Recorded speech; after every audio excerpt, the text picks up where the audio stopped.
Ladies and gentlemen, it is another week 2 of the regular season. You're back with the Beast of the East, the best by far division in the NFL. And in case you need a reminder as to why, name another team that has every team that's won not one, but two Super Bowls minimum. You cannot do so. And you know why you can't do so? Because there's not even another division that can say that everybody's won one Super Bowl. And until you can match how great and how epic the Nfc Beast is, then you can't see us. And if you can't see us, you just want to be us. We the Beast. This is your boy Cool McCain. I'm here. Let's see which way I need to point. Beside me is my fellow Eagles brother in the arm, Sam. What's going on, Sam? Another great night to talk some NFC East. Glad to be back. And below us, Scrub Zero. What's going on, Scrub? What's up? Having a good week, We're going to get through these games and we'll see what happens. And for those of you who wanted to give Scrub a hard time for his Saquon graphic last year, it is no longer there. His mourning process for that is complete, and now we're moving on. Not mourning. I was just making fun of the sorry Giants, but yeah, either way, man. Either way. Now, gentlemen, got a couple of topics.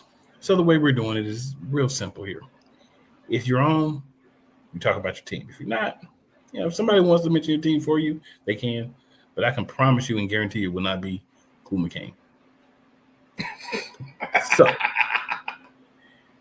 to start off, we're going to dive right into things because we don't have to be here for a long time as long as it's a good time. It could be both, but it just needs to make sure it's always a good time. We will start with our players of the game for week 1. I am going to allow Mr. Sam Shady here to go first and give his player of the game, and then we'll go with Scrub, and I'll round things out at the back end. To me, it's a no-brainer. I mean, if you're talking specifically for the Philadelphia Eagles, it's got to be Jalen Hurts. The dude was beyond on point this week. I know he didn't take a lot of deep shots, and I'm sure the critics out there are going to be, mentioning that every chance they get, that he only had 152 yards passing. But at the same time, he was very effective in the run game, scored 2 touchdowns, had 4 incomplete passes all game long. And I think, Cool, you said 3 of them were throwaways on top of that. So, I mean, how can you fault the guy? I mean, basically as close to a perfect game as you can get. Would have liked to see him throw a touchdown pass, but other than that, kind of vintage Jalen Hurts, and I was glad to see it, to start off the season for us. Scrub, you got for the Giants, sir? Brian Burns, he had 2 sacks. He was kind of the only notable player. And considering how poorly the Giants played overall as a team, that's kind of the best you're going to get. I don't know what else you want me to say. Nothing else I want you to say, sir. Nothing else I want you to say at all. I'm going to go with Jordan Davis. What I liked about Jordan Davis was he played the most snaps. I think it was 50, give or take a couple, the most that he's played as an NFL player. With the situation with which we do have to talk about. We might as well go and talk about that now. Situation with Jordan Carter and him deciding that I'm going to hawk a loogie on Dak Prescott. You have to learn when you're being goaded and not allow someone to goad you into doing things. That clearly was Rain Dakota goading Jalen Carter. And you have to not take the bait because you could have actually hurt your team more by being suspended for more games. Thankfully, the league did not do so. And my personal theory is it didn't do so because you can't continually punish one party. If you're gonna punish him for spitting on Dak Prescott any further, you would also have to punish Dak Prescott for spitting in the direction of Jalen Carter. And the NFL realized that and said, we got to find a way out of this because we can't have Dak miss a game due to suspension when he's probably going to get hurt anyway and miss a couple of games. So, that's kind of where we got. But Jordan Davis, man, he played well. Targeted the middle. He was aggressive. He was making things as difficult as he could for Dak Prescott.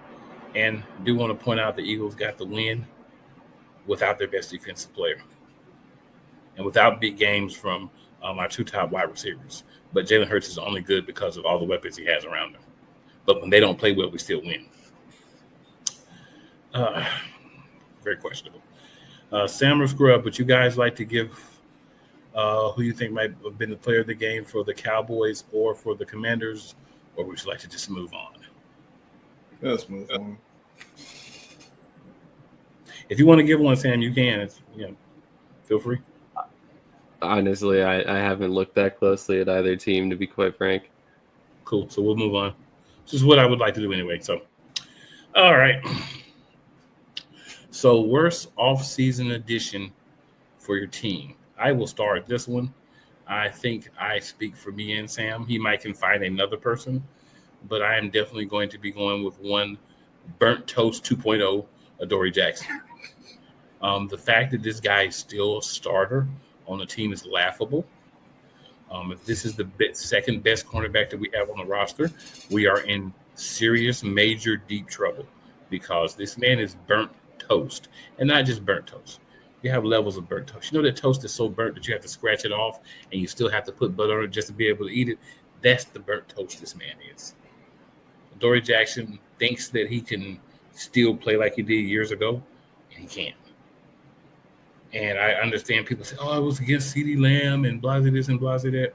That has nothing to do with the fact that Adoree Jackson never got a job done. Basically, the other guys weren't even targeted that much because they knew all they had to do was go to what would be our left side where you had Adoree Jackson. And for him to give himself a C grade for his performance last week shows that you have no self-awareness. And for Vic Fangio to put you back out there as a starter, it feels like he wants you to fail, Mr. Jackson. Because you fail, I think you will. I just hope Jacorian Bennett gets an opportunity to actually be the starter because I felt much better when he was out there on the field. I whined all off season. I did because we let Isaiah Rodgers go, and this is why I was whining. This is exactly why. Scrub. Before I get to the offseason dish for my team, I've had to deal with Adoree Jackson a long time. I've lamented about him on Nfc Beast before, so I can't say I'm surprised with that. I want to say Russell Wilson. I'm gonna go in a slightly different direction. I'm going to say Darius Slayton because technically his contract did expire, and then they gave him a new deal. Why I'm saying Darius Slayton? Because how many times are we going to keep going through this? Full disclosure, I didn't want him back. Not because I thought he was a bad player, but because I've seen how I thought this was as far as they could take it. Anything more would just be you wouldn't find any progression. Because I thought he would have been better suited going to a different team. I thought we would have been better suited looking for a different receiver. Sunday, I think he got like 1 or 2 targets. He did hardly. I don't think he even got a catch. Nope, no catches. And I know there was a lot of pressure under Russell Wilson, and he do got to play better, yeah. But I'm done. I'm tired of this Darius Slayton experiment because I know what he's going to ultimately do, but it's not going to win anyone. No, it ain't going to win the Giants enough games. He's not going to become an All-Pro or Pro Bowl caliber player. He might have one game over 100 yards, but he's not making a difference. Unfortunately, neither of the guys below him. So I'm just tired of seeing the same old nonsense and seeing the same old results. Sam, anything you'd like to add to my thoughts, sir? You may have a different player. I do not have a different player. It would be hard to root for or pick anybody else other than Jackson.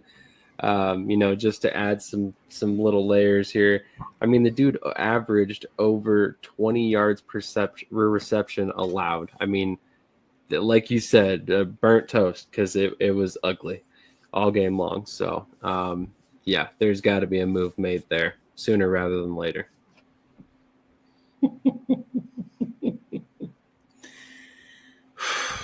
Y'all just don't even understand, man. I sit there and watch this game, and I'm just like, wow.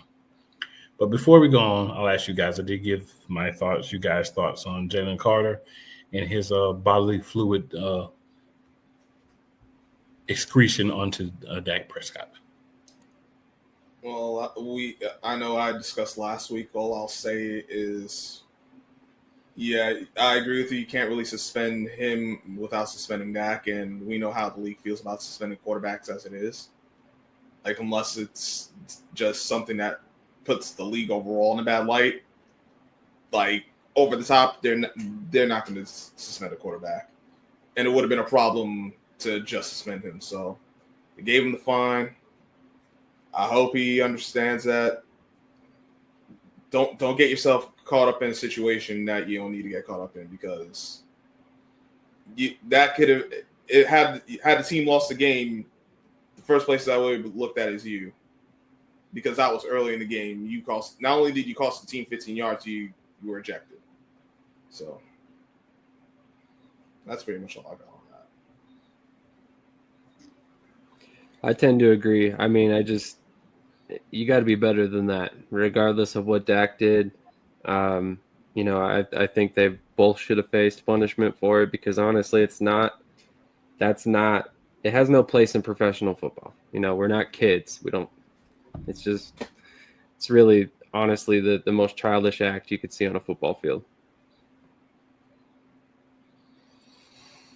Fair enough.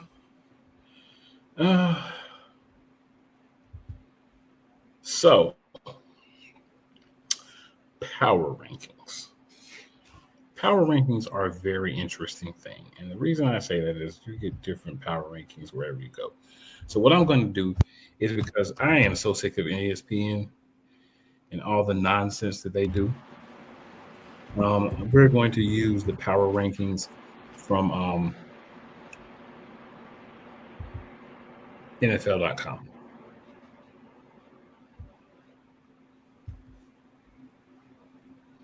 And actually, we're going to use Pro Football Focus, because we'll do different ones every week just to see the differences between them. But we'll do Pro Football Focus this week. So basically, we're just going to look at the rankings for the teams in the Beast. So we will start at the bottom, and we will work our way up. Screen froze, guys.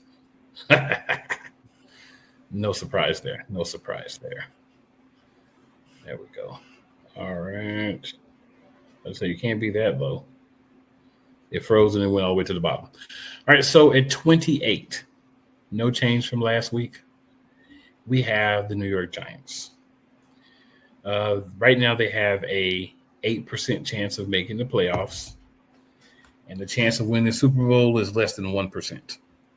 So if you're a betting man, you got a few dollars you want to spare, you can't always go bet on the Giants to win the Super Bowl. If they do happen to, we win some big money. And up a few spots from them at 23, down 4 spots from last week. At number 23, we have the Dallas Cowboys. 21% chance of making the playoffs, a 1% chance of winning the Super Bowl. Now, we know why they're there. They lost. When you lost, you move down. Then we're going to go up to number 7, and that's where we're going to find the Washington Commanders, who, if the game continues the way it is now, they will be moving down next week. But right now, no change. 59% chance of making the playoffs, with a 4% chance of winning the Super Bowl. And then moving up 1 spot to the number 1 spot, which I can't believe they weren't already number 1. The Philadelphia Eagles 79% chance of making the playoffs, and a 10% chance of winning the Super Bowl. Baltimore is down to number 2. They have a 12% chance. The Bills have a 14% chance. Looking to see if anybody else has over 10%. I'm trying to find wherever they moved Patty Mayo and them to see if Patty Mayo has a better chance. Don't. It doesn't look like it. So there's only. I had to have missed them, and they didn't have a. Yeah, they only have a 6% chance for Patty Mayo. So Bills have the best odds to win a Super Bowl at 14%. They have a 91% chance to make the playoffs. Baltimore has a 78% chance to make the playoffs, 10% chance of winning the Super Bowl, 12%, excuse me, and us 79 and 10%. So, thoughts on the rankings, guys? I'm not a power rankings guy personally, so I really don't care. No, that's completely fair. I thought the power rankings were pretty on point. I don't think I would change much other than the fact that I would really love to know how they figure out these percentages for potential Super Bowl wins, because I'm not sure why Buffalo would be ranked higher percentage-wise than Philadelphia, or for that matter, Baltimore either. But it just seems kind of crazy to me. But that's my main takeaway here is you would think Philadelphia would have the highest percentage of any team on that list for the Super Bowl return. I think it's interesting. You do these rankings. You start in the preseason, right? This is for all intents and purposes the same as the AP Top 25. You start before anybody's played a game. Then based on where they start, if they lose, they either stay there or go down. If they win, they stay there or go up. And as Sam did say, the percentages are really weird, because you would think that the team in which you always claim is the weaker conference, with the quote-unquote super team, will have a better chance of winning the Super Bowl than the two teams from the AFC. But I guess you're saying you may have a better chance to get there, but because you're in an inferior conference, you can't repeat, even though we just won last year. I think the Giants should probably actually be a little bit higher, because you look at some of the teams around them. Yeah, the Giants did lose, but I mean, it's a lot of teams that suck in the NFL through week 1, right? It's not like 3 or 4. Like, I'm gonna go back to this real quick. I'm gonna give you the teams that are ranked Giants. How are the Dolphins ranked ahead of the Giants? Honestly, they played even worse than we did. And that's saying something. Yeah, you got the Saints. The Saints under them, that makes sense. Titans under them, that makes sense. Panthers should definitely be under them. Cleveland should be under them for sure. But then you have the Jets above them. They lost. They look cute, but they still lost. You got the Patriots. They lost. You got the Dolphins. They looked horrible. Falcons lost. So you got all these teams that lost. Even the Cowboys lost. And you basically said Miami is still better than them. New England is still better than them. The Jets are still better than them. And I got to tell you, the Jets did look good through 3 quarters. But lo and behold, for those of you who may not remember, the NFL is a 4-quarter sport. So, and the Jets have a propensity of snatching defeat from the jaws of victory. As Scrub just said, couldn't put any better myself. But yeah, so I think it's always interesting to see that first couple of weeks where things go. Honestly, by the end of the season, everything will balance out. But it's just interesting to see where each team started and where they quote unquote move to after a couple of weeks, and then where they end up at. So we won't do power rankings every week, but every couple of weeks we'll just check in and see how things have been moving, shaking, and percolating since the last time. The only thing I'll say before we move on is, I know we had a discussion last week about Daniel Jones, but there's a lot of people, particularly the mainstream media, that have no use for Daniel Jones. The fact that he looked like All-Pro against the Dolphins, how the heck can you have the Dolphins as high as you do at 25? I told you, Scrub. I told you last week, sir. The fact of the matter is, that clock's right twice a day. Well, they didn't put a good team around him. Daniel Jones is the smartest quarterback that was a free agent this offseason. You know why? Because he found the one place where he knew that no matter what, he was a better quarterback than the guy that was starting there. And he is a better quarterback than Anthony Richardson. I ain't saying much. 100%. Anybody who says he's not, I don't ever want to talk football with you again. Anthony Richardson is and was always a project that never was going to realize the expectations of putting him as the number 3 overall pick. So Dan Jones said, this guy doesn't play well anyway, and if he does play, he's going to get hurt. So if I go and I back him up, quote unquote, back him up, I've got a great chance to go in there and take that job, and he did. And let's be honest, whether it was preseason, whether it was a few games into the season, he was going to succeed that job to Daniel Jones because Anthony Richardson is not prepared to be an NFL quarterback. That's not his fault that he was drafted number 3. It's the fault of Indianapolis Colts. And they're paying for that. Thankfully for them, Daniel Jones became available. And honestly, I said it last week, I'll say it again. Daniel Jones is a middle-of-the-road quarterback. He's not great, but he is not garbage in the right situation. If I'm scrub, I'm saying this guy is complete garbage because he was complete garbage for the Giants, except for one season. I've seen enough of him to know that you got to set it up an exact certain way.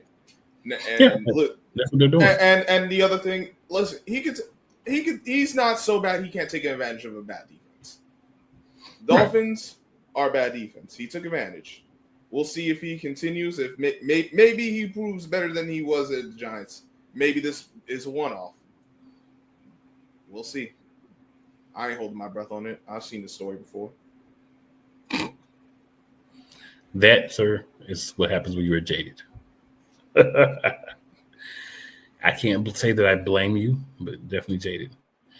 All right, so at the time of recording, we're moving on to the matchup previews here, guys, because, it's that time. So at the time of recording, we still have the Commanders and Packers game is going on. So what we're going to do is move to the other games, and then at the end, we'll just give you whatever update there is on the game. And if the game is completed, we'll give you that information. So we're going to slide on through that. We're going to go to 1 p.m. Eastern on Sunday. The New York Football Giants are playing the Dallas Cowboys. Scrub, you are our Giants person for the night. Would you prefer to go first or last? I'll go first. I got the Giants losing. They're gonna have to prove after the maybe it was just week 1. I saw bad habits I've seen in past years. Mm-hmm. I saw out of last season. And one thing that's always given this iteration of the Giants issues against the Cowboys has been the Cowboys defense. Say what you want, the Cowboys defense actually looked like they belonged on an NFL field against the Eagles. Maybe not for the whole game, but they didn't look. It wasn't as. It didn't look like, oh dear goodness, they can't do nothing. And the Giants, they better figure out what's up with their interior because there was too much pressure the last week. Kenny Clark's going to apply some pressure. If they can't solve that, they're not going to win. And until they prove otherwise, I'm not picking Little Blue. That's right there, Little Blue. The Ants. I hope I'm wrong, but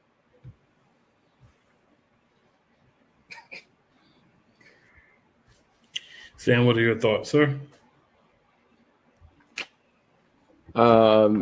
This, as much as I hate to say it for Scrub's sake, I think this should be a fairly easy win for the Cowboys. Like he said, I mean, they look to be a functional team this past week against the Eagles. Honestly, I think they played pretty well against the Eagles, better than I expected, to be honest. And I think if you clean up some of the mental mistakes, that fumble, they could have honestly won that game. And I really just think the Giants don't quite have the firepower at this particular moment to be able to beat Dallas the way they stand. And on top of that, I mean, I think Dallas proved they can play fairly clean football. I mean, they were only penalized 4 times, so they're not going to make a ton of mistakes and give the Giants free yardage either. So in this game, I definitely have the Cowboys winning, and I would be a little surprised if the Giants keep it close, as much as I hate to say it.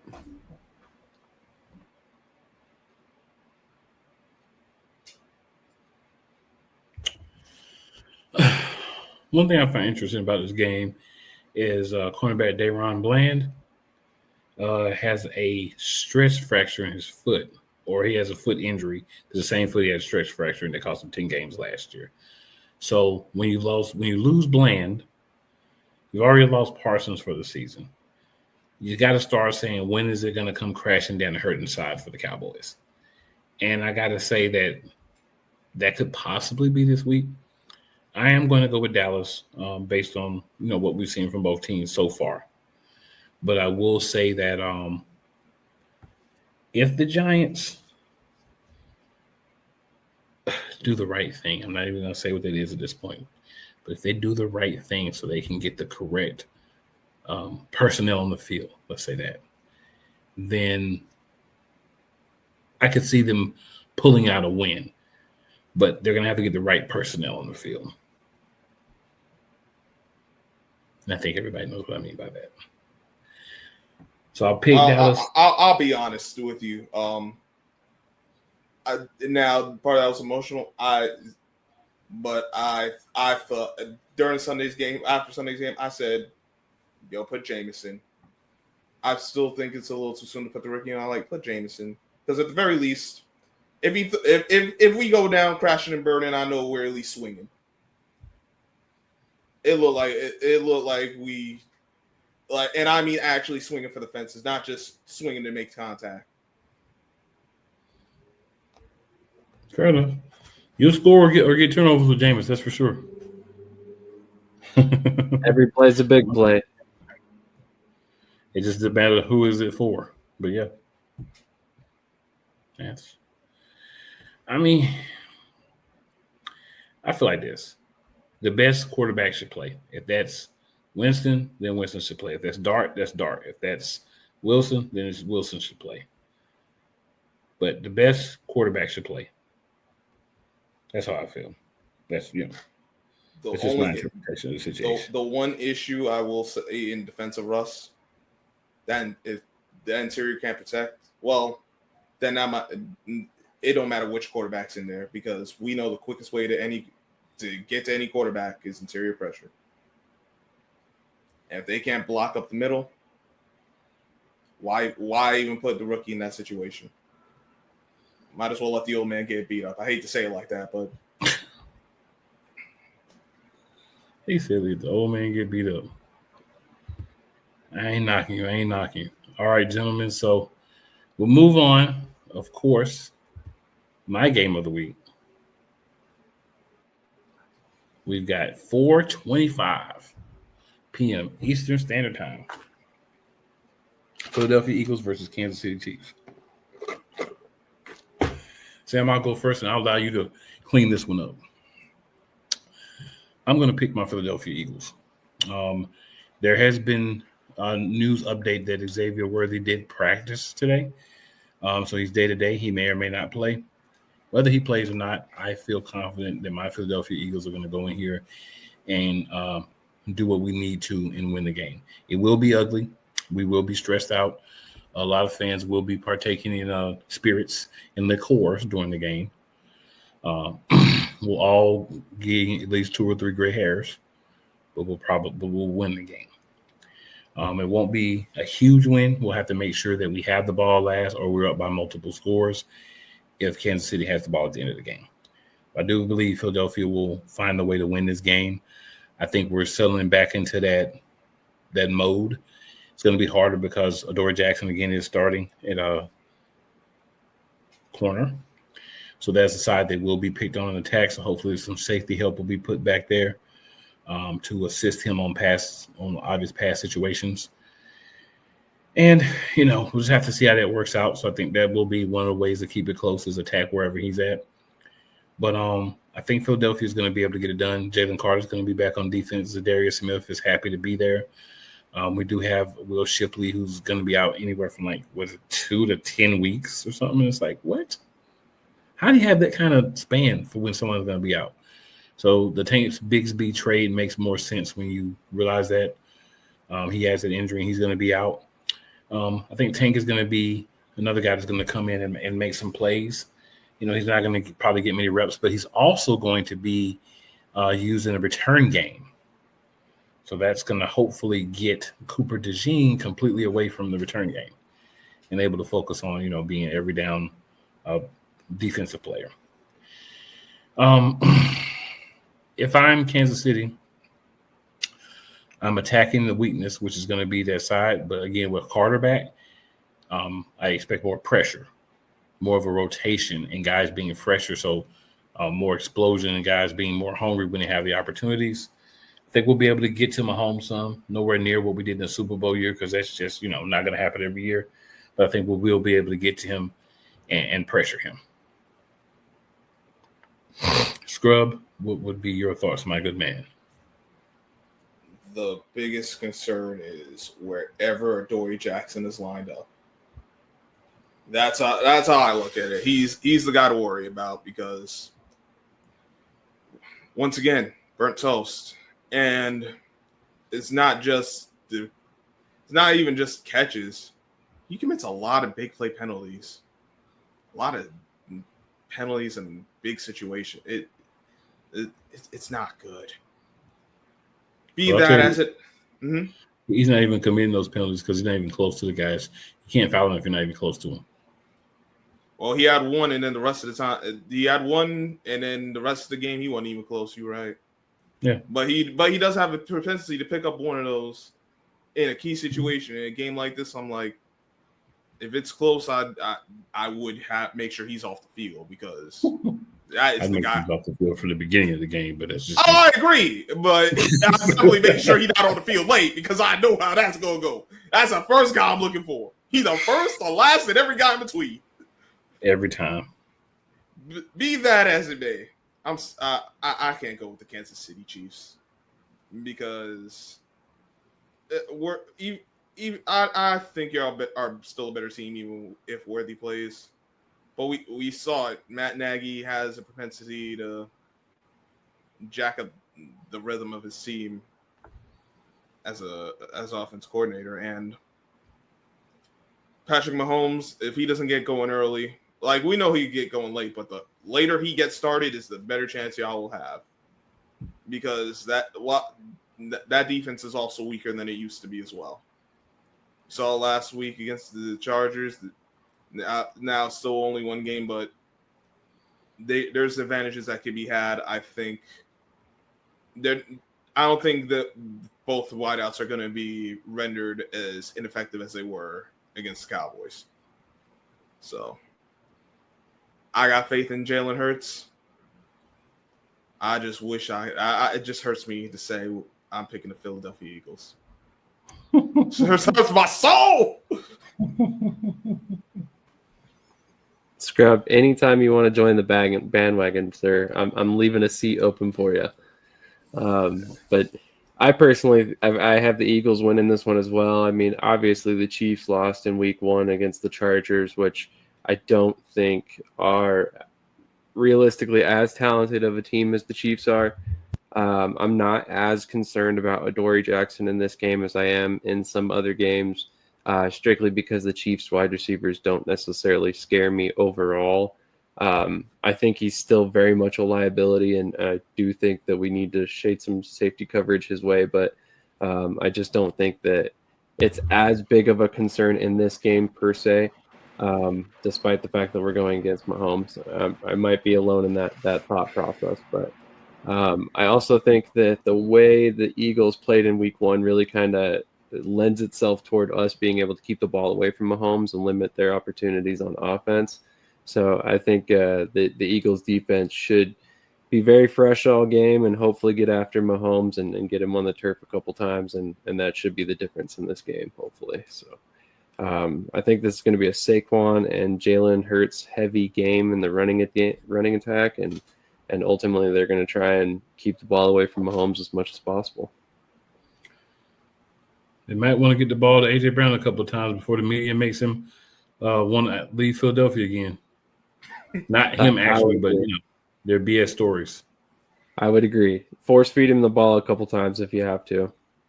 He's the type of guy you can do that for. Yeah. I'd love to see him and Devontae get off a little bit in this game and just make it let's make it more difficult to try to take anything away. Because if Devontae's getting the ball, AJ's getting the ball, Dawson's getting the ball, they're running the ball, it's so many weapons, you got to kind of pick your poison. You got to keep switching who you pick because everybody's getting off. So that would be the best case scenario, I think, for Philadelphia. All right, guys, so we're going to circle back around. The Commanders just recently got a touchdown. Jaden Daniels to Zach Ertz. So we have Jaden Daniels in fantasy. He's getting some actual points now. So we have about 13 minutes left in the game. Green Bay has the ball. All the information you have from the game up until now, who do you guys think is going to pull out the win and why? I had Green Bay to start before the game, during the game, and until Washington can prove otherwise, I'm still rolling with them because I don't think Washington is as good as a lot of people think they are. I think they're an average team with a talented quarterback that they're going to be an average team in their record when it's all said and done. What do you think, Sam? I actually have Washington in this game. I was underestimating the Green Bay Packers defense, I think, and maybe overestimating Jaden Daniels a little bit. But I still think the Washington finds a way to win this game, but it's not looking terribly hot so far. So Green Bay's defense they're legit. And they're going to be a team to beat in the NFC this year, I think. I picked Washington. I'm going to stick with that pick. Green Bay has been moving the ball fairly decently. Washington seems to have figured out how to get points on them now. They got the field goal earlier. They got the touchdown a few minutes ago. I think it's just a matter of Jaden Daniels figuring out what he needs to do to be successful. Washington's defense actually stepped up. They just almost got a fumble. There's a penalty, so I don't know how that's going to go. But it went against the defensive holding. Yeah. Yeah. Anything they can do to help Green Bay, it seems like. But it's just a matter of making things happen. Getting out and hey, you're going to get calls against you. Get a turnover, get the next 3 and out. Get the ball back in Jaden Daniels' hands. He able to get a touchdown tied up. That momentum then shifts. If they can get 2 straight scores, all the momentum is gone now from Green Bay. And then it's just a matter of finishing out the game with at least a field goal to win. So, got the penalty. It is what it is. Move on, make some plays, get off the field, and let your offense do their thing. So I think I'm going to stick with my pick, but I will have to agree with Sam. It's not looking as good as it was before the game. But it is looking better than it was about 3 minutes ago. Absolutely, it is. Washington, if you could do me a solid and have Jaden Daniels running a touchdown, it would be great. My wallet would really appreciate it. Yeah, you could do that and still lose the game. Then everyone wins. Well, not Washington, but who cares about them? I need Terry McLaurin to catch some balls. So can you throw him the ball, please? I would greatly appreciate that. So would my fantasy team. And we're not going to talk about fantasy because I got to tell you, I played fantasy football for a long time. And I am in a money league, right? And I basically, after the draft, could just take $50 and just threw it out the window. I have a 0.00% chance of winning this league. Dang. So as I was drafting, Yahoo kept glitching on me. I was on the way home. Every time I'm trying to make a pick, it won't pick the player I want to pick somebody else off my list. Thank you, Yahoo. Luckily for me, $50 is not going to make or break me, because if it was, I would be broke. So good luck to the other competitors in the league. I will not be a challenge for any of you. We may or may not be looking at a different platform in the future. Yahoo has gone downhill quick. NFL is no better, so, and ESPN is complete garbage. So that doesn't really. What other option is there after all that? exactly. Stupid. That's the only one, and that's the one that the guys keep recommending. I've never tried it, but I'm literally in an NFL league, a Yahoo league, and an ESPN league, and they're all okay. None of them are great. I did Sleeper. It's okay. It's not fabulous either. It's all right. Yeah. They're all about the same, if you ask me. But, you know, some years go good, some years don't. We'll try it again next year. One of these years, I'm going to get my money back, but it won't be this year. You only have to win 1 year, and you can play for 10, right? Pretty much. And play for win 1 year, I might run away for the next 10. What you mean? Yeah, it definitely won't be this year. So it is what it is. Yeah, my roster is. So I'm telling you how bad my roster is. I know this has nothing to do with Nfc Beast, but I'm telling you how bad my roster is. One of my buddies also plays a lot of fantasy football. So I read him my roster, and here's what his comment was. You know, man, well, I read the roster. He says, you got to work the waiver wires, man. That's the best you can do at this point, because can't work those either, guys. I had a low waiver. Didn't get anybody I tried to get. It's everyone cleaned out. Damn, yeah. 12-team league. Stuff moves fast. So yeah, it is what it is. Like I said, this year, I might show up every week. I may not. I might see if anybody else wants to be my co-commissioner and just play for me, because can't win. I'm kidding. I'm gonna at least try, but I understand it's not gonna be successful. Guys, any other thoughts that also you'd like to throw out there before we get out of here for the evening? Yeah, ATL choke, ATL choke, ATL choke, ATL choke. Because they got no dang old kicker. That boy Koo, he done tricked the game away. Well, he is a young hope.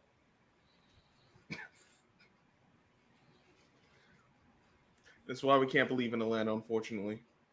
Not even because of the quarterback, because what's around him. Oh, it was bound to happen at some point. Also, update before we head off. Green Bay just scored another TD.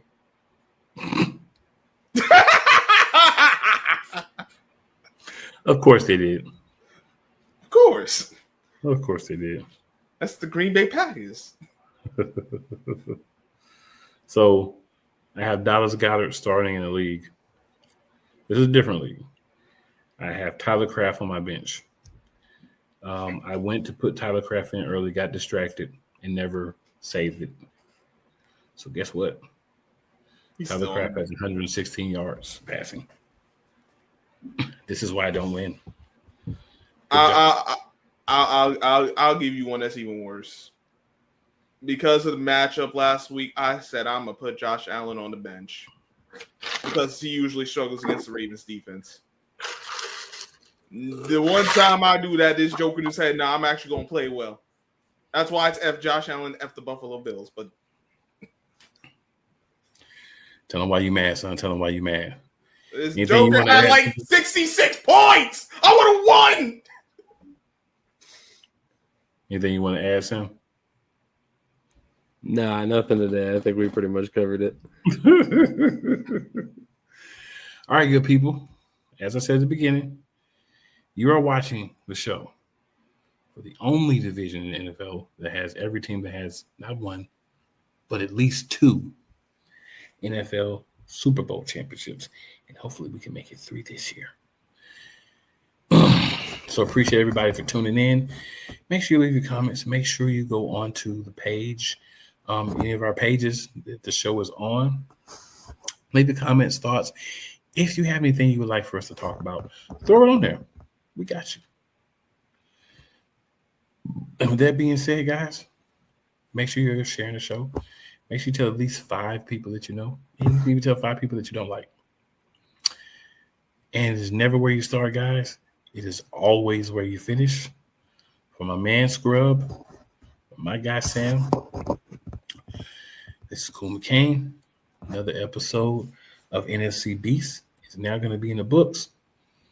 Make sure you're back with us next week. We'll have more tantalizing conversation. Looks like Washington's not going to pull it out, so I've been wrong again. Been wrong many times. But there's one thing I was not wrong about. Yeah, have a great weekend.